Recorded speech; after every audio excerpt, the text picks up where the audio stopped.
दोस्तों, पूरा देश इस वक्त 22 जनवरी का बेसब्री से इंतजार कर रहा है। कब रामलला की मूर्ति की प्राण प्रतिष्ठा होगी। इस वक्त पूरे देश में अलग ही माहौल है। यही बातें चल रही हैं। भाजपा भी हर मुद्दे को साइड में रखकर सबको रामलला का सपना पूरा होने की बात याद करवा रही है। अयोध्या में जैसे दिवाली है, पूरे देश में दीपोत्सव मनाने को लेकर भी तैयारी है। लेकिन इस बीच पूर्व मुख्यमंत्री दिग्विजय सिंह ने अयोध्या में स्थापित की जाने वाली रामलला की नई मूर्ति को लेकर कुछ सवाल उठा दिए हैं। उन्होंने बुधवार को इंदौर में पूछा कि जिस मूर्ति को लेकर पूरा का पूरा झगड़ा हुआ वो है कहां, नई मूर्ति कहां से आ रही है, नई मूर्ति की आवश्यकता ही क्यों पड़ी है। 22 जनवरी को अयोध्या जाने के सवाल पर उन्होंने कहा कि मुझे किसी निमंत्रण की जरूरत नहीं, भगवान राम हमारे हृदय में बसे हैं। दिग्विजय विधानसभा चुनाव में हार के बाद वे पहली बार इंदौर आए और यहां कांग्रेस पदाधिकारियों और कार्यकर्ताओं के साथ लोकसभा चुनाव की तैयारियों को लेकर चर्चा की। विधानसभा चुनाव में हार के कारण भी जाने। उन्होंने कहा कि मतगणना वीवीपैट की पर्ची से ही की जानी चाहिए। हम ये कहां कह रहे हैं कि मतदान ईवीएम से नहीं कराएं। हम तो चाहते हैं कि वोटिंग के बाद वीवीपैट में गिरने वाली जो पर्ची है वो लोगों के हाथ में दे दी जाए और एक अलग बॉक्स में उसे अपने हाथ से ही डालने का अधिकार दिया जाए। ये देश के 90 करोड़ मतदाताओं का अधिकार है। पेटी में डाली गई पर्चियों की काउंटिंग से चुनाव परिणाम घोषित किए जाए।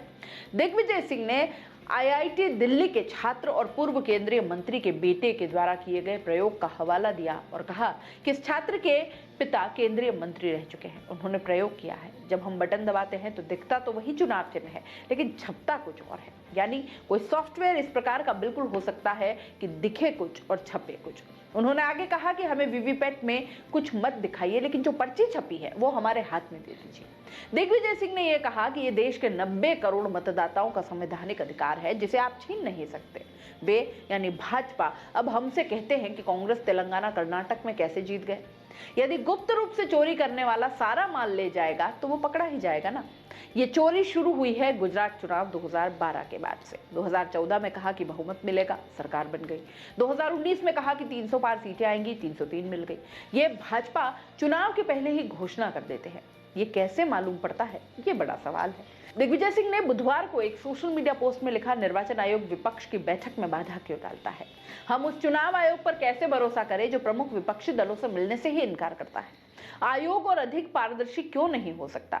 अगर यह इतना सुरक्षित है कि कोई भी इसे हैक या हेरफेर नहीं कर सकता है तो सार्वजनिक डोमेन में चिप पर सोर्स कोड क्यों नहीं ला सकता है। दोस्तों, लोकसभा चुनाव नजदीक हैं। ऐसे में दिग्विजय सिंह के इन आरोपों पर आपका क्या सोचना है। क्या कोई वाकई में चुनावों में धांधली होती है? क्या वीवीपैट की पर्ची से ही मतगणना होनी चाहिए या जनता के हाथ में वो वीवीपैट की पर्ची होनी चाहिए और पास में एक बॉक्स में जनता के हाथों से ही वो पर्ची उसमें डलवानी चाहिए और फिर उससे मतगणना करके उससे परिणाम घोषित किए जाने चाहिए। या फिर आप इस पूरे मामले पर क्या विचार रखते हैं, कमेंट बॉक्स में जरूर बताइए। और हाँ, जाते जाते लाइक शेयर और सब्सक्राइब जरूर करते जाइए।